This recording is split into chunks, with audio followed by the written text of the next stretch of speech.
If technology keeps changing, why do systems keep failing in the same ways? This was a question Jane has pondered many times over the last few months. Jane is a principal engineer at Plant-Based Pizza, the world's #1 plant-based pizza restaurant.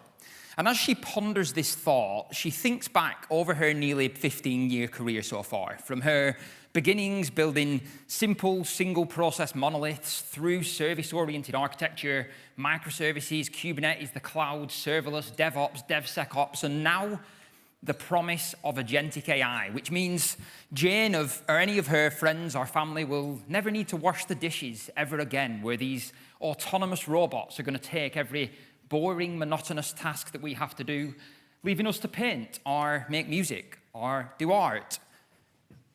No, wait. It's the other way around, isn't it? We're just going to be washing the dishes. Damn it. Anyway, on that kind of somber thought, there's a reason Jane is pondering all of this. Not least for the absolute fear of her livelihood that I'm sure many of you are actually facing as well today, but because Jane's been asked to change the system.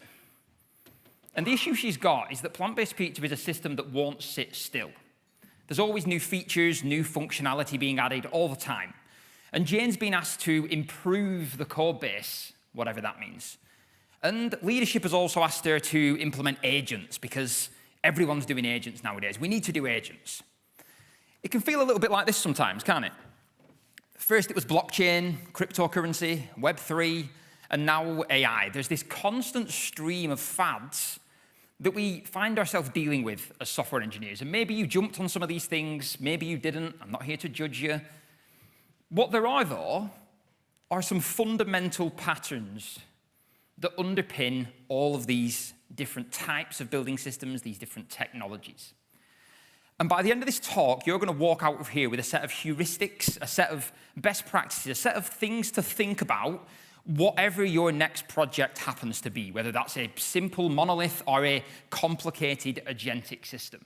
You're going to understand the fundamentals that transcend all of them systems, allowing you to build more resilient, more performant, and more changeable systems. I'm James Eastham. I'm a serverless developer advocate at Datadog. I'm a Microsoft MVP. I'm an AWS community builder. You're not here to hear about my story. You're here to hear about Jane's story. And we're going to go on a journey over the next hour to discover these 5 immutable patterns of system design. Yes, they are empty boxes. That's intentional. If I was to show you them all now, you'd all grab a photo and you'd go to the pub, because that's what I do. And as she starts thinking about these different patterns, she starts going on this journey. She thinks about all the different types of systems that she's worked on over time. If I was to show you a diagram like this, what might you think? Modules in a monolith, maybe. Some things inside some kind of boundary. If I was to remove the box and draw some lines on, now what might you think? Microservices? Service-oriented architecture? Something like that, maybe? If it was to remove the bigger boxes and put lots of smaller boxes on there, maybe you think serverless, Kubernetes, maybe. And if I was to replace one of the boxes with a friendly robot, you probably think, this guy's crazy, he's building agents. Now, I know what some of you are probably thinking. James, you've just drawn some really simple boxes, some really simple lines. You've kind of jiggled them around a little bit and used that to prove that all systems of all time are exactly the same. There's different variations on the same thing. And whilst that is a kind of simplistic viewpoint, I appreciate that, when you actually boil all these different patterns down, they're all kind of doing the same thing. You've got these boxes of stuff, these boxes of functionality. And ideally, you're going to group similar pieces of functionality together, and then these little boxes are going to communicate, talk to each other to do work. The makeup of these boxes, the structure of these boxes, how you deploy them is largely irrelevant. It's the individual structures within them and how these boxes talk to each other, which is where these patterns lie. What Jane realizes is that what she really wants to build is a system that can survive, that can change over time. And change is actually one of the only constants in software development. Change is absolutely inevitable, whether it's changing business requirements, changing user profiles, changing user volumes, a change in focus from leadership to focus on sustainability or cost effectiveness, or now agents. Heck, even changes in governments, somewhere else in the world that dramatically impact the economics of all of us. Change is absolutely inevitable in software development. Sometimes it's slow, sometimes it's fast, but it's coming. Which leads us on to the first, and I think most fundamental pattern of system design, actually. And that's evolvability. The ability to evolve your system, the ability to react to change, underpins almost every successful system that exists. If you can't evolve your system, you can't react to change. If you can't react to change, your system will die, eventually. And this was even codified all the way back in the 1960s by a cyberneticist and psychologist called Ross Ashby, with Ashby's law of requisite variety. When the variety or complexity of the environment exceeds the capacity of a system, the environment will ultimately dominate and destroy the system. You can see this in action in the real world around us. As the climate changes really fast, individual ecosystems can't react fast enough to the change. The environment always wins. The ecosystem dies.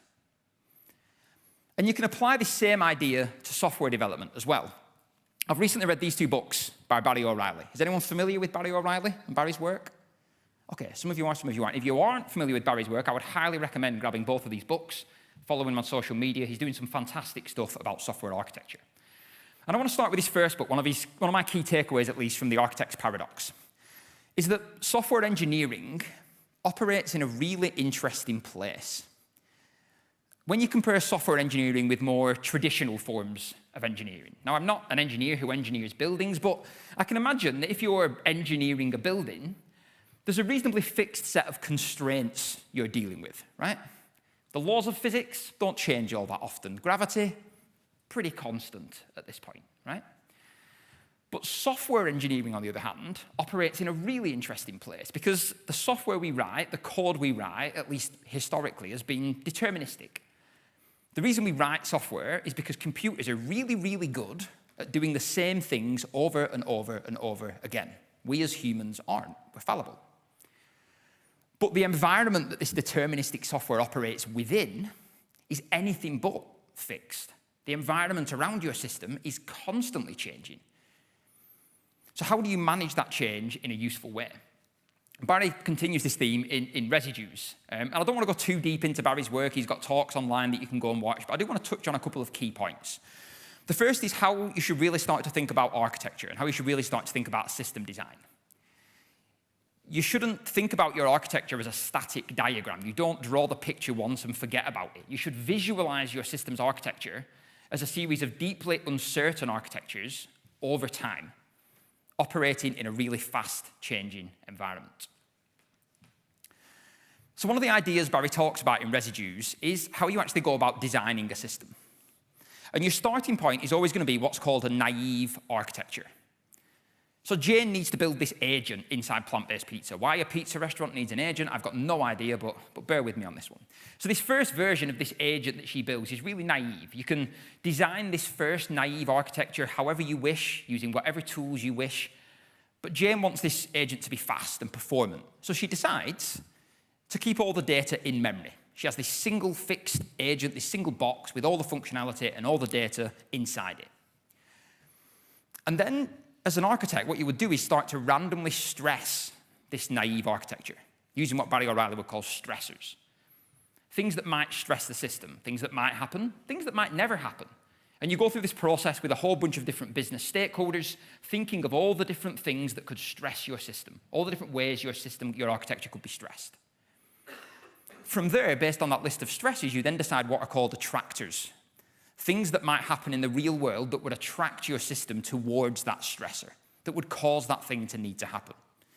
So maybe one of the stressors that Jane comes up with this architecture is that, well, what if the cloud provider this system is running on has an outage?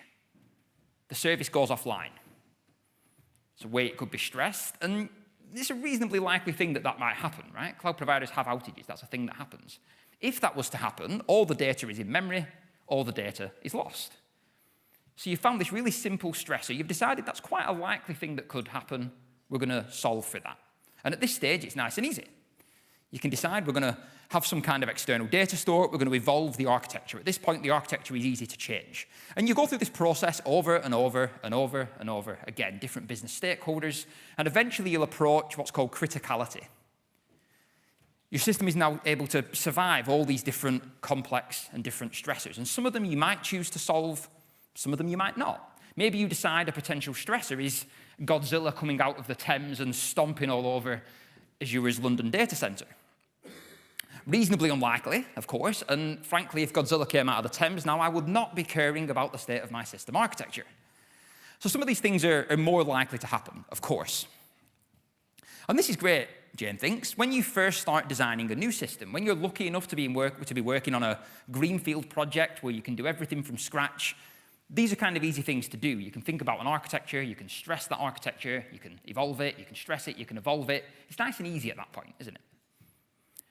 But once you've got a system actually running, you've got application code actually running in production, how would you actually think about changing that? Because you can still apply this same process, you can still stress the system, but you need the code itself to be evolvable, to be changeable.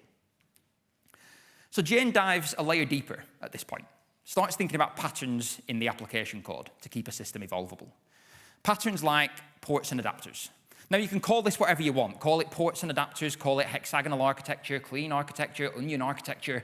All of these patterns are fundamentally doing the exact same thing.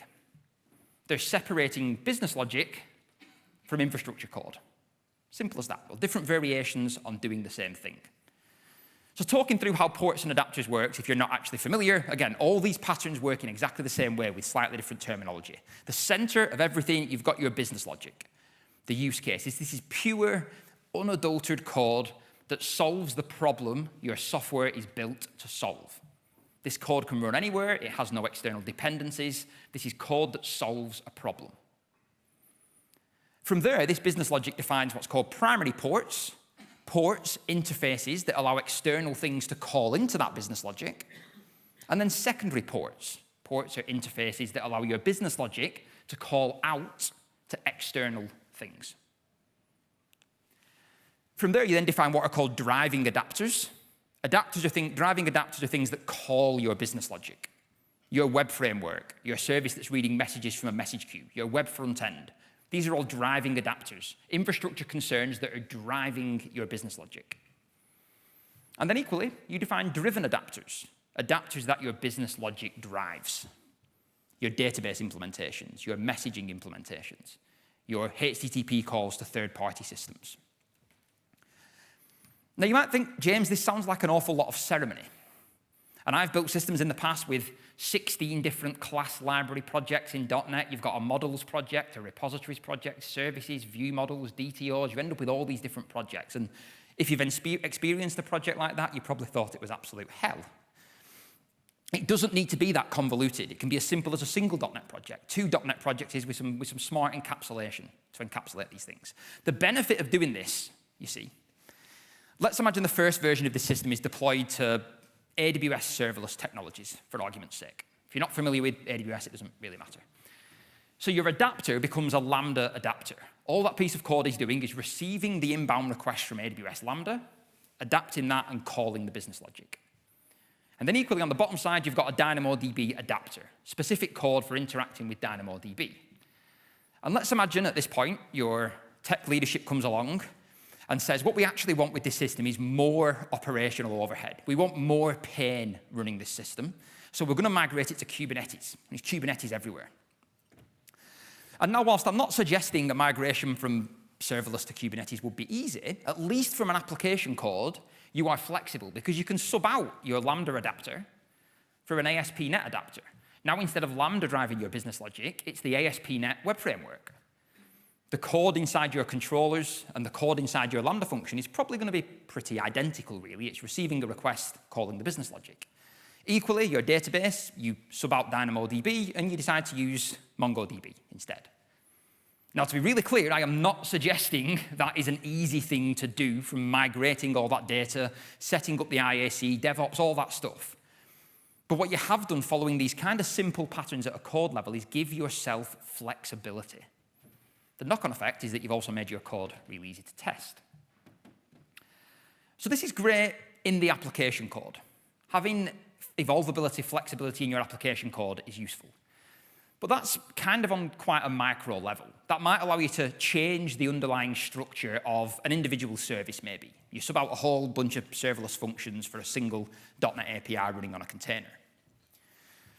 But what about making the system as a whole more evolvable? It's important to think about a lot of these things at both a micro and a macro level as well.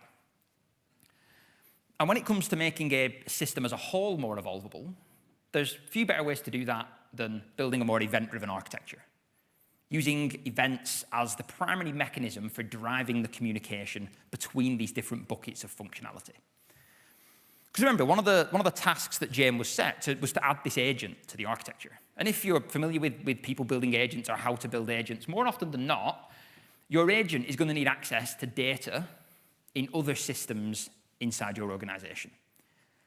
And one kind of naive way of implementing this would be to build your agent, write a whole bunch of tool calls to give this agent the tools to call out to external systems, and set it off, and off it goes. And this is a perfectly valid way of building this kind of system.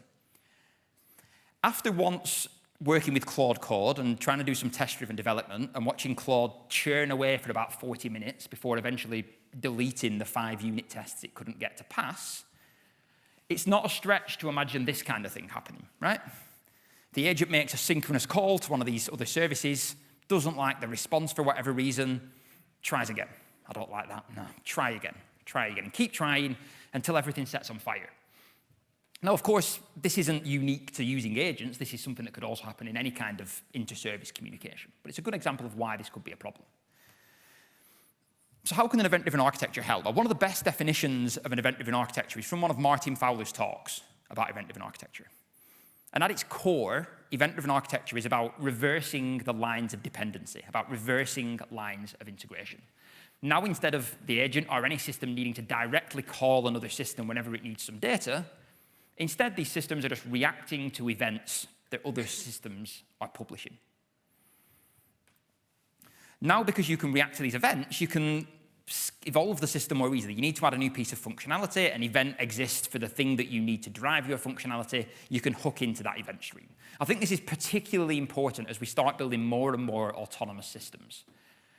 Because if you were to write a piece of code that needed to make an external API call for files in a S3 bucket, you could reasonably easily infer that the number of calls made to that external service is going to scale linearly with the number of files that hit the S3 bucket. You write a for loop, or maybe you do stuff in parallel, but anyway.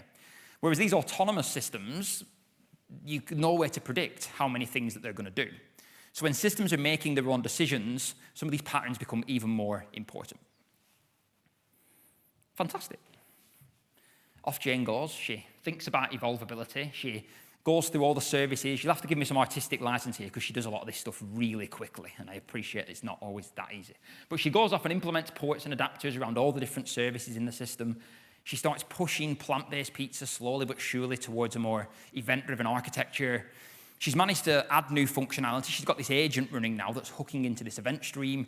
And you could argue she's improved the code base, whatever arbitrary measure you want to use for improving the code base.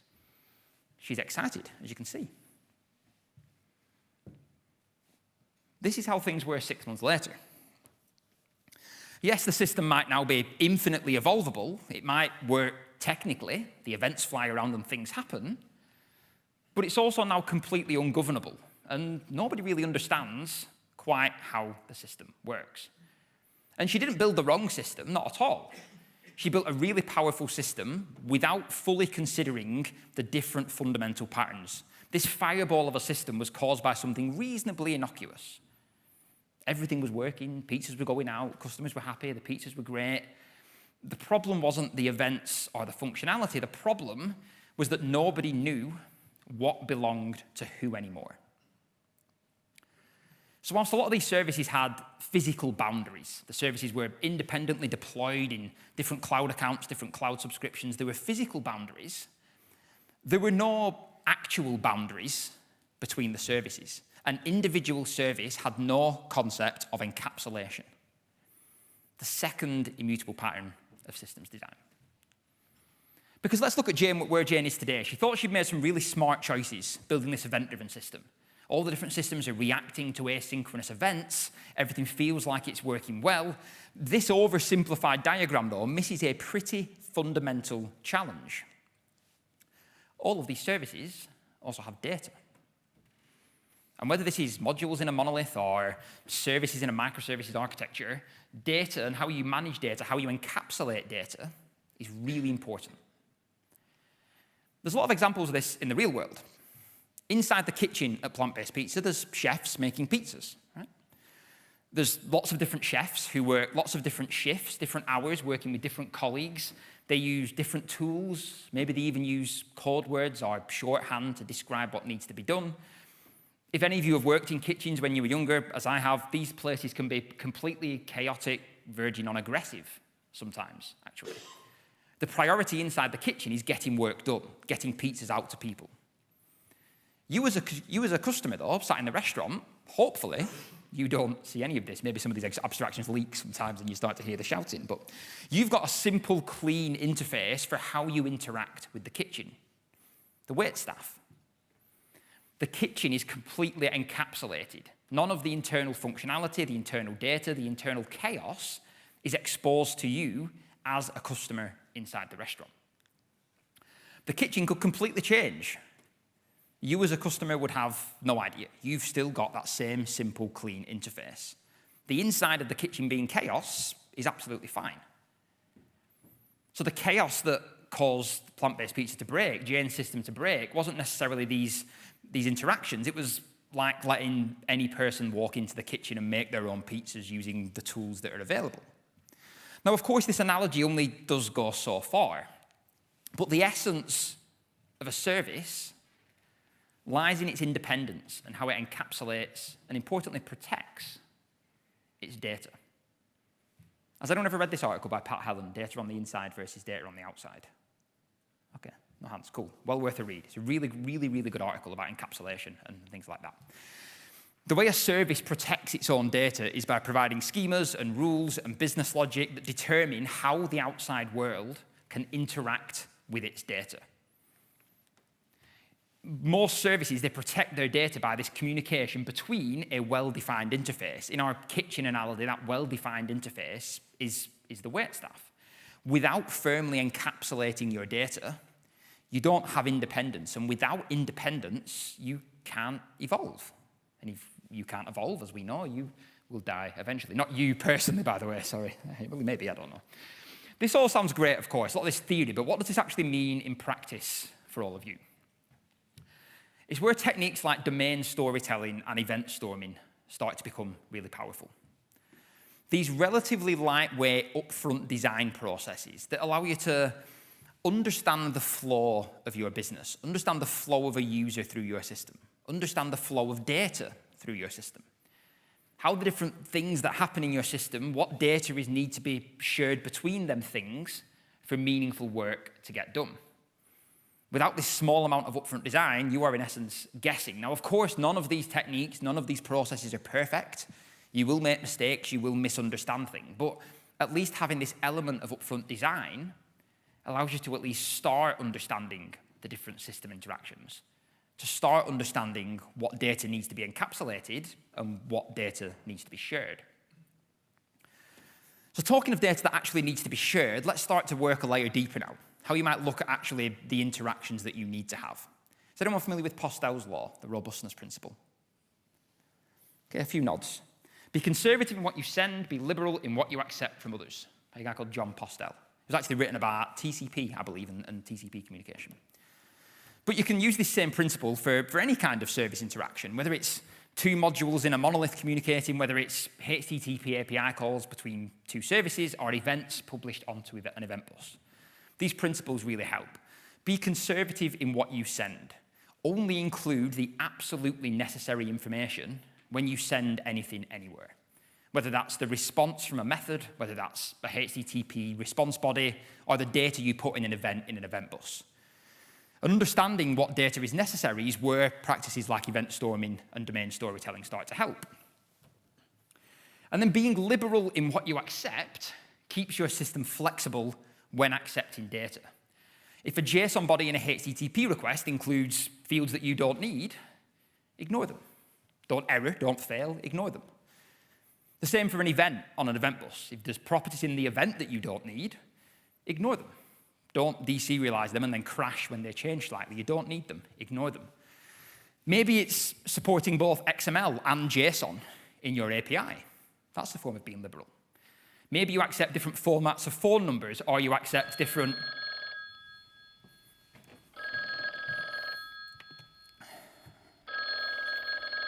Hello? What? So that's not a good idea? Being liberal in what you... OK, I'll let them know. Cool. Security teams, they're annoying, aren't they? It turns out security people actually really don't like being liberal in what you accept from others. Turns out there's quite a lot of controversy about this in security. I did a dry run of this talk internally, actually, and a guy called Dan Mayer, if you ever watched this, Dan, told me about this, which I didn't know about. So obviously, being liberal in what you accept, if taken to the absolute extreme, is pretty dangerous, right? If we consider applying this to these events that are flying around inside plant-based pizza, being liberal in what you accept. So an event is published on onto an event bus, a queue, topic, ignore the semantics there, some kind of message channel. You need to be liberal in how you accept that. You need to be liberal in processing that message. So you receive it, you process it, you run your business logic, you do some stuff.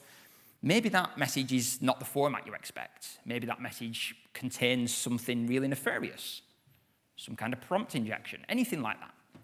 So being liberal in what you accept is actually pretty bad advice when taken to the absolute extreme. So it's for this reason a pattern I really like whenever you are directly consuming a data structure that someone else controls. It's the anti-corruption layer. Now, you might immediately think there's more parts here, James. There's more things, there's more code I need to write, more layers, more abstractions, more thing I need to think about. But I think this is really, really important. Now, instead of your actual application code, your business logic, your consumer, directly consuming that data format that someone else controls and using that to drive business logic, you're instead first going to drop this message onto a queue that you control, a place where you store this inbound request durably. And then you wire up this anti-corruption layer. This could be a completely independent service. It can be another bit of code inside the same service. They're separated here more for demonstration purposes than me saying that should be its own independent microservice, right? This is just a really lightweight application that's going to take a message from the queue, and it's going to validate it. It's going to validate, is this message what I expect? Does it have the structure I expect? Is someone trying to hack me? What's in the contents of this message? And you be as liberal as you can with that. And what you do at this point, importantly, is you translate that external data format to a data format that you control, that your system controls. So as well as validating, it's also transforming. And you use that's what you then use to drive your business logic. Because now your business logic is being driven by a data format you control, your team controls, your service controls. If there's a change, something needs to adapt, you've got that one single place you need to do that. And of course, if the anti-corruption layer decides, this is a bad message, I don't like this message, someone's trying to hack us, you can shift that off to a dead letter queue, get a human in the loop, and get a human to come and look at this later. Now you've got a really clear line between data that another service controls and data that you control. And you can apply this same thinking if you're making HTTP API calls. If your service is making a HTTP call to another service and using the response to do something, one option would be to use that response data structure directly, deserialize that directly into a .NET class and use that class to do stuff. What I would recommend you do is translate that body into a format that you control, a structure that you control. Because then if that data format changes in the upstream system, you're protected a little bit. You've got one single place you need to change that. This idea of encapsulation was expanded on further in this book, A Philosophy of Software Design by John Ousterhout. Sorry, John, if you ever watched this, that was probably bad. And this book has a lot of really great chapters in it. I've not put a QR code there, I'm sorry. There's some slides, there's a link at the end to my website that has all these resources. It is on there. But this book has a lot of really good chapters. And it's got one really good chapter on the idea of narrow and deep interfaces. Any module or service that you work on normally has two parts. It has some kind of interface, and then an implementation behind that interface, right? And when you're working on anything, you need to understand as a developer writing the code, the thing that you're writing, but also every other interface of things that your system interacts with. And really, you want to aim for deep modules. A deep module is something with a narrow interface with a lot of implementation behind it. You get the most value for the lowest amount of cognitive load. A shallow module, on the other hand, and when I use the word module there, that could be a HTTP API, a service boundary. I don't think module monolith is a turn of phrase. A shallow module, on the other hand, has a really wide interface that you need to understand all of to understand the thing, and it encapsulates a really tiny amount of functionality that doesn't really actually add an awful lot of value. We see these ideas in the real world as well. Back to our kitchen again, a really narrow interface. You communicate with a human. Sometimes you don't even do that. You just press some buttons on a screen, and magically, your pizza arrives at some time later. Narrow interface, deep implementation. The kitchen has the same thing going the other way. Narrow interface, the waitstaff, again, deep implementation. The chefs in the kitchen don't need to understand reservations, how many people are waiting. They don't care about any of that. Narrow interface, deep implementation. There's some really good examples in John's book of good and bad examples. So for any Unix-based descended operating system, there's only 5 system calls for doing I/O in all these systems, one of which is this open call. And the signature here is really simple. Open, file path. And then the next 2 parameters are optional. You can optionally pass some flags and some permissions.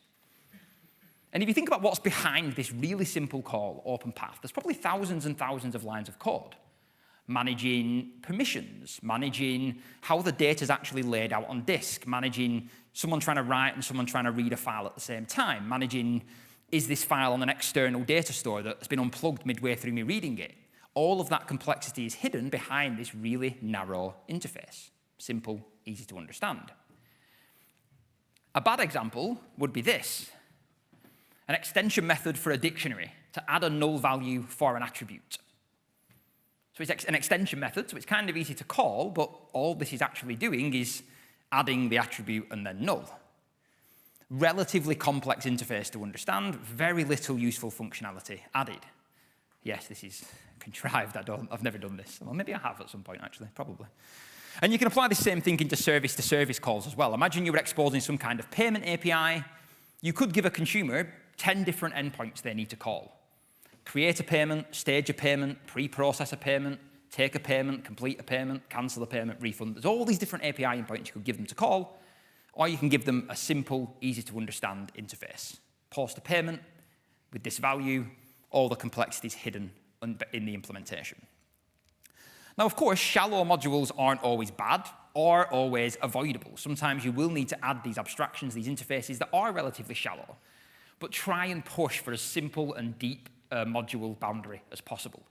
The knock-on effect of doing this is it will naturally take you closer to Postel's law and being conservative in what you send. A simpler, narrower interface is going to have less data moving around. So back to Jane. Jane's taken all this into account. She's revisited her implementation, and she initially thinks, encapsulating all this data is going to make things really hard to change. It's actually going to reduce my flexibility, reduce my evolvability. Then I'm going to die. But actually, what she realizes is it's this idea of encapsulation that protects your flexibility. Thinking about the data you expose protects your ability to evolve. And she works her way down through the layers of each service. She adds anti-corruption layers. She thinks about what data needs to be exposed and what doesn't. And eventually, she also updates the agent service to have its own internal data store, to encapsulate its own data in a format that it can use to make its own decisions. So everything is then nice and encapsulated. After fixing some of these issues, everyone's happy, things are improved, teams are more independent, teams are more flexible, fantastic. Crap. Here we are again. And nothing actually changed this time. The behavior of the system, the technical implementation never actually changed. What did change was someone changed meaning. She thought she'd considered all the different options. She'd improved the system. She'd added the agent. What she hadn't fully considered, though, was coupling, the third pattern of system design. Now, when you hear anyone talk about coupling, you'll often hear them talk about the ideas of decoupling systems. Decoupling is a really interesting way of putting it, I think. And I think it's actually a really dangerous statement when used blindly. I'm going to build an event-driven system because it makes my system decoupled. I'm going to use messages to decouple my system. If I was to decouple these two train carriages, what would happen? If you were in the front train, you'd be happy enough, wouldn't you? You wouldn't even know. You'd be carrying on to your destination wherever you went.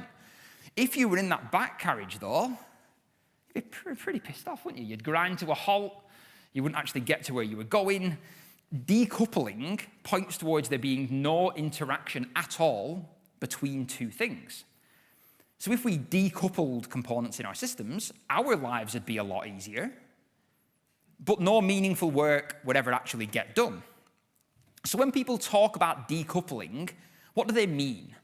Because they mean well, and there's just some little bit of nuance that needs to be added to that. First off, it's important to remember there's lots of different types of coupling. Temporal, location, runtime, data format, technology, semantic. And what Jane had done when she thought she decoupled her system is simply just moved that coupling around. She'd taken what was temporal, location, and runtime coupling, particularly tricky types of coupling to deal with. The primary coupling you're dealing with if you're doing synchronous calls between two services.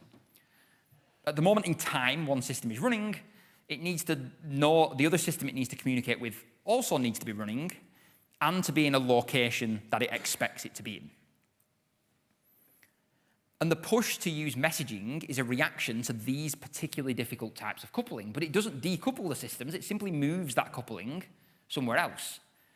Now you're dealing with data format, data type, semantic coupling.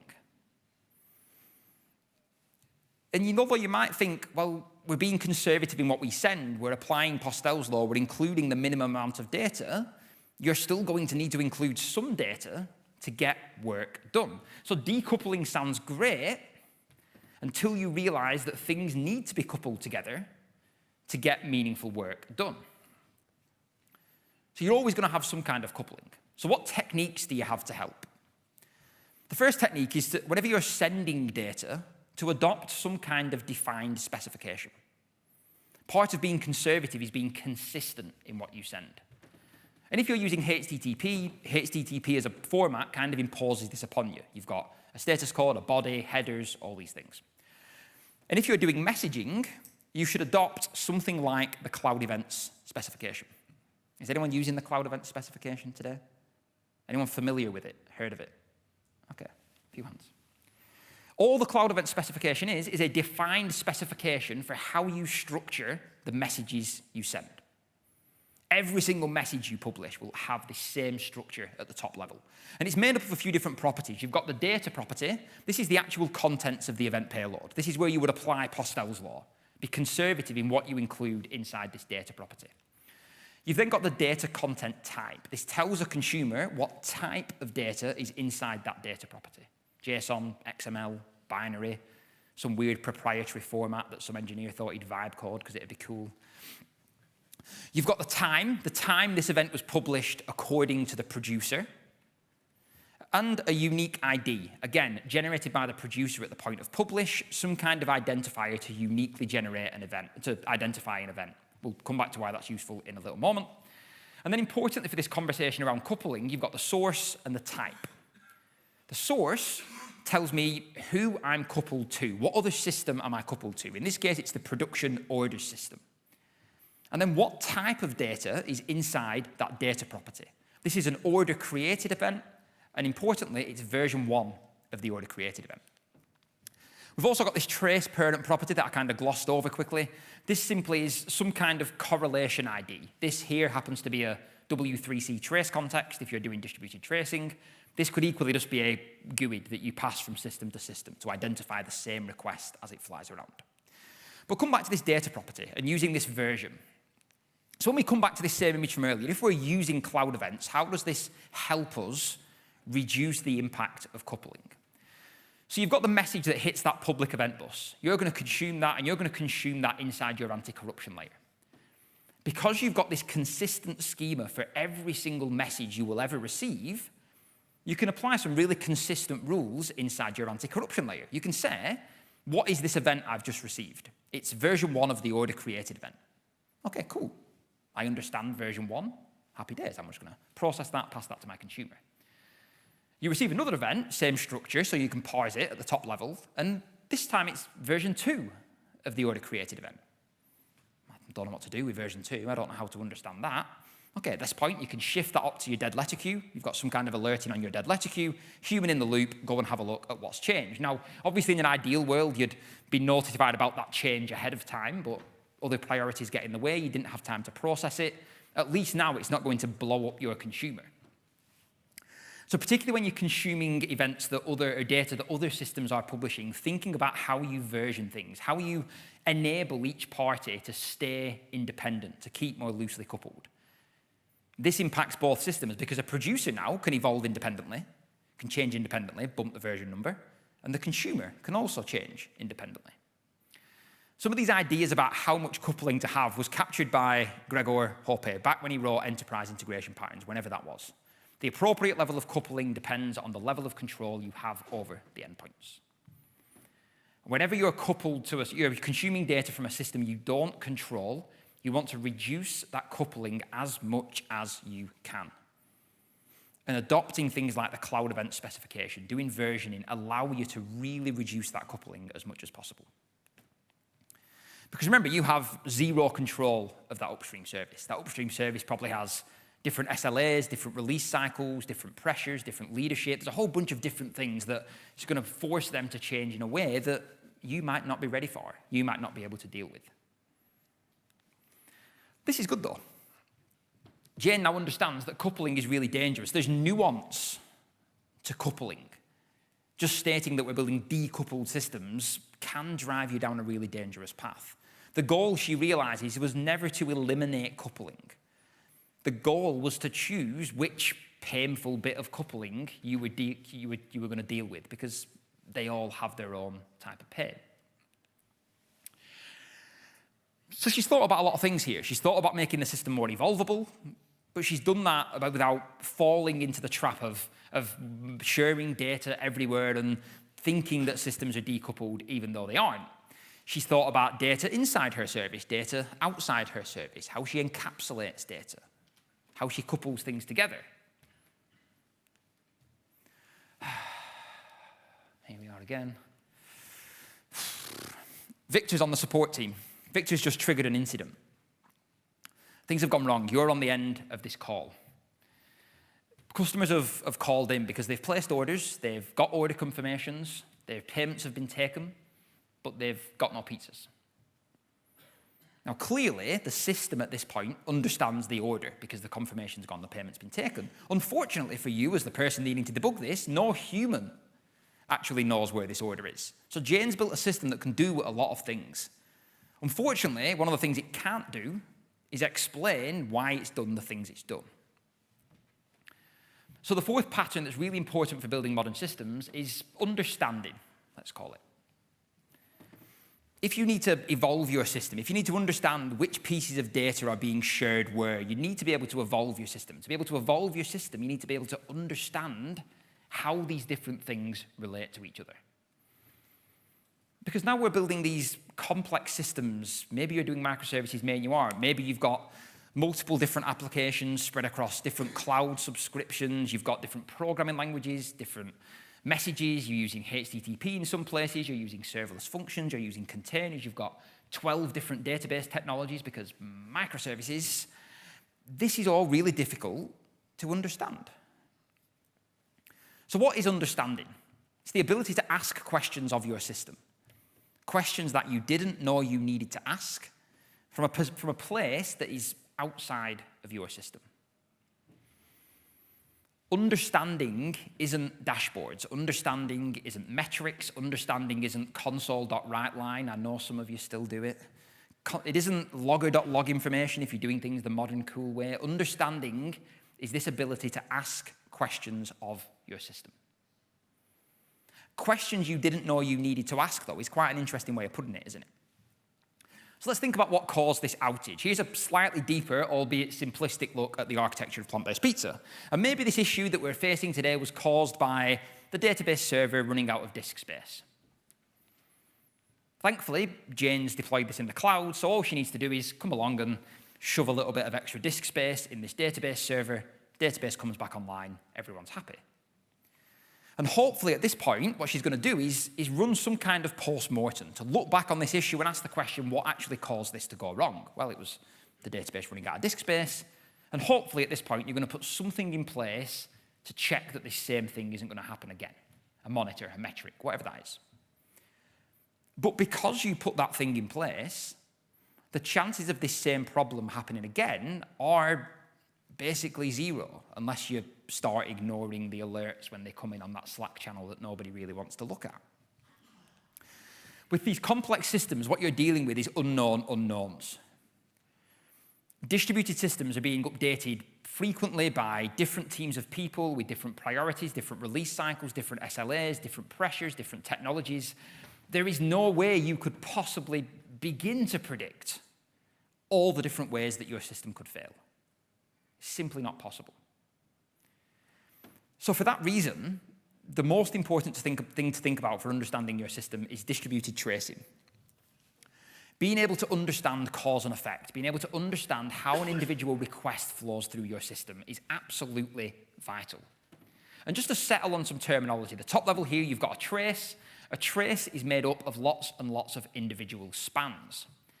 And spans can span multiple different back-end systems. Now, to caveat something I've just said, distributed tracing is the most important part of modern understanding. That's distributed tracing with lots and lots of context.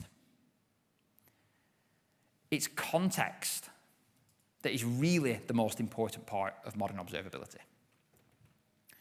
And I like to think about context in two different ways, two different parts. The first part is technical context. The HTTP route, the HTTP status code, the HTTP body size, the headers. And actually, OpenTelemetry actually publish a whole bunch of what are called the semantic conventions, which are basically just a whole bunch of standardized tags that you should add to your telemetry based on whatever it is that you're doing. Whether that's functions as a service, whether that's cloud, whether that's HTTP, whether that's GenAI, there's this standardized set of attributes that you add to your telemetry. There's semantic conventions for messaging as well. Things like the operation name. Am I sending, am I receiving, am I processing? What messaging system am I using? What's the name of the thing I'm sending to?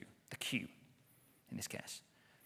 Now, this is really helpful for allowing you to draw insight from your system. I can ask the question, how many HTTP 500 status codes have I had in the last 15 minutes, and what paths were they on? What's the slowest path in my architecture?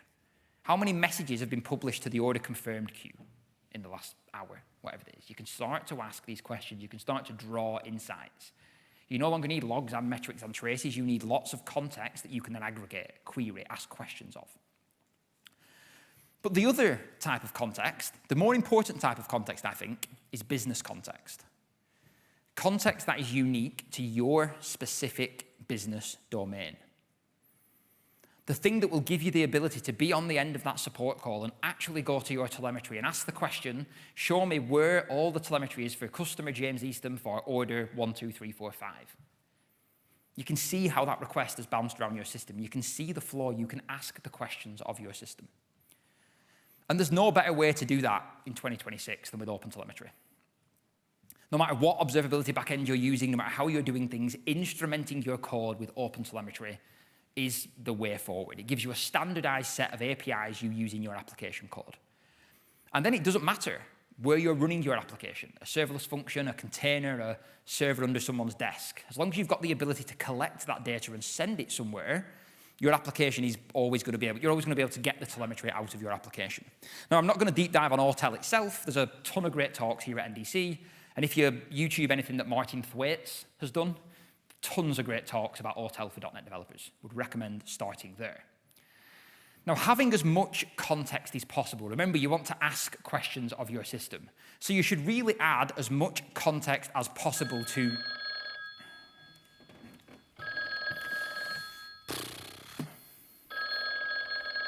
Hello?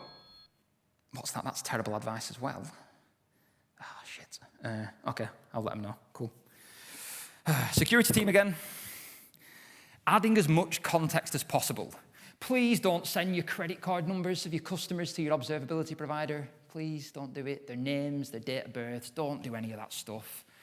Adding as much context as possible is really helpful for you trying to understand your system. Where that line is for what is too much context, that's obviously unique to you and your system. So add as much context to help you do things, but be a little bit careful. So Jane's really flying now. Everyone's excited. The code base is a joy to work in. You can understand the system. You can ask questions. You can diagnose issues and latency and things like that. And Jane has learned a few things. Evolvability lets you deal with change, to deal with the complex environment around our systems. Encapsulation protects that evolvability. Coupling allows things to work together to get meaningful work done, and understanding allows you to see exactly what your system is doing. And even after thinking of all these things, implementing every single possible feature and pattern and functionality, eventually the shit is still going to hit the fan. Things are still going to go wrong. Something we need to accept as a kind of unavoidable truth in the things that we do. Your systems will fail. And that's not a failure of architecture, that's not a failure of the code you write, it's the reality of modern systems that failure is absolutely inevitable. It can't be prevented, but it can be designed for. Things will go wrong, things will break, things will explode. The reason understanding is such an important pattern is because things will go wrong. So whilst Jane can see her system, she can trace requests, she can follow events, she can ask questions, after all of that, the system still failed.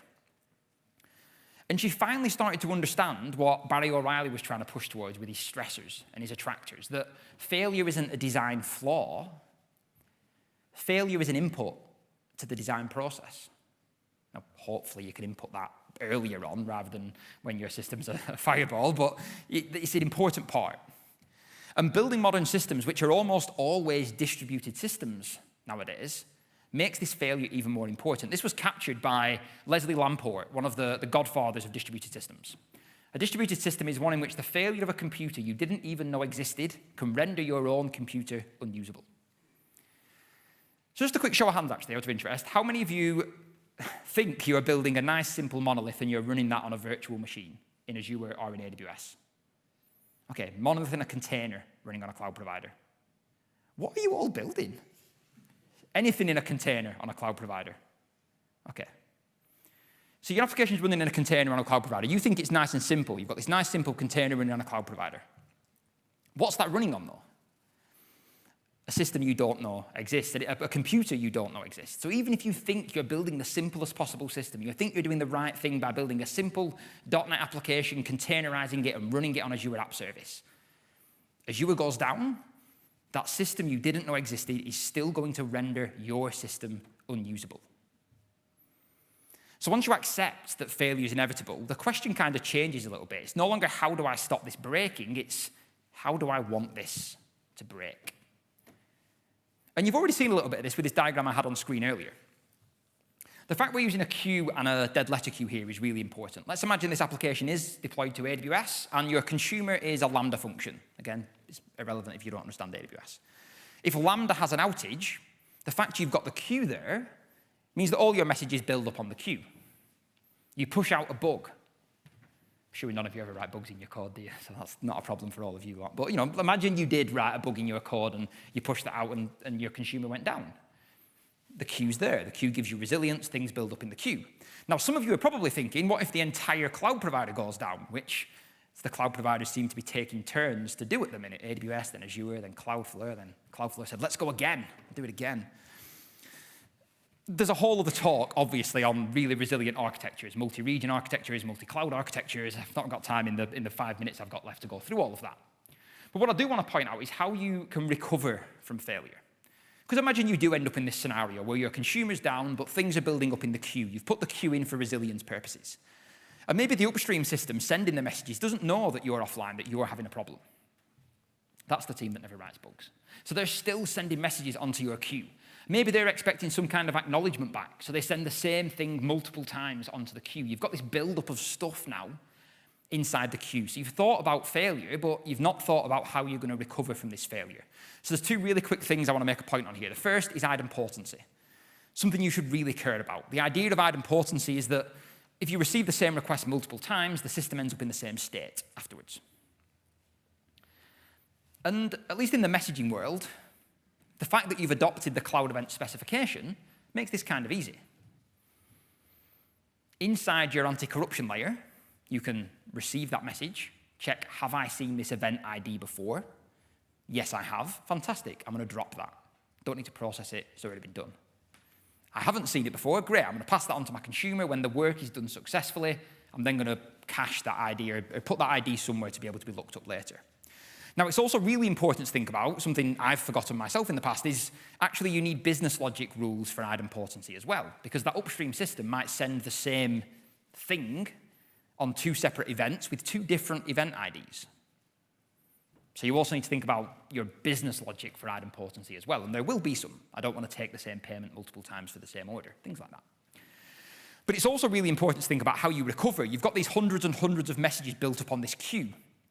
Your consumer comes back online. What happens to the little Postgres database that that consumer is connected to? Your consumer is going to pick up all these messages, process them really fast, hammer the database, and the database goes offline. So the other benefit of having a queue, something you need to think about, is how you're going to deal with the throughput when it comes back online. Carefully controlling your throughput as the system comes back online is really important to make sure that you don't then overload another system downstream of you, kind of like a circuit breaker in HTTP. The main takeaway there in that brief little last bit is to think about your failure modes. Think about how you want your system to fail, and really importantly, how you want it to recover from that failure. Now we are in a really good place. Jane hasn't just future-proofed the system, she's made the system habitable, she's made the system survivable. And she's done that by focusing on the fundamental patterns of system design. Now she's got a system that's evolvable, that's changeable, that's reactive. And these aren't patterns for building microservices, for building serverless applications, for building agents, for building monoliths. They're not patterns for specific things. They're patterns that will help you whenever the next fad comes along, whenever the world changes again. Now, of course, I am by no means suggesting that these are the only 5 things you need to think about when you're building systems. For the security people in the audience, if you are here, you're probably furious with me for not talking about security.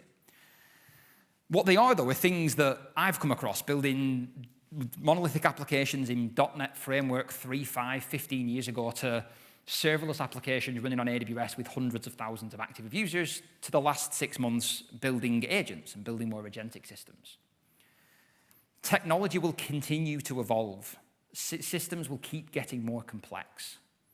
But the patterns you need to focus on, the things that will future-proof you and your systems, they're never going to change. Thank you all very much for listening.